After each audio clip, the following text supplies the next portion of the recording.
Kapuso sa Negros Occidental naman, mga lokal nga produkto nga healthy na manamit pa ginbida sa Negros Island Organic Festival. Sa Eileen Pedreso nakatuto.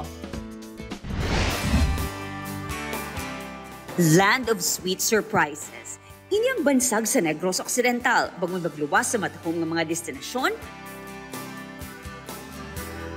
Manggaran ang ini sa mga produkto nga kalamay nga literal nga sweet.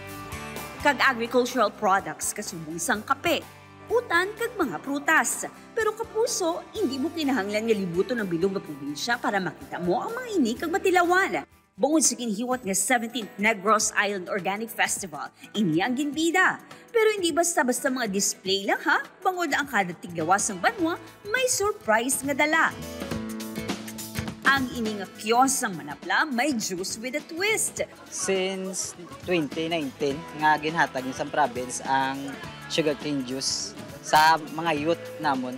Pwede man na sa nga bumabutan sang lemon, basta iban pwede man tanglad. Siyempre, hindi madula ang sikat nga piyaya. Iniwala ni siya ma'am, preservative, tapos mas kubado na ginagamit namon. Tapos flour. Eye-catching naman ang mga nag-aaso-aso pa nga sinugma nga il o kunindong.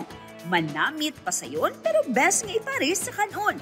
Ini naman ang pambato sa mga manugpangisda alin sa Bago City. Isa na siya ka-exotic nga pagkaon. Makaluto ka ni bisan ano lang imo. Aral mo sa palibot ang iyang mga ingredients.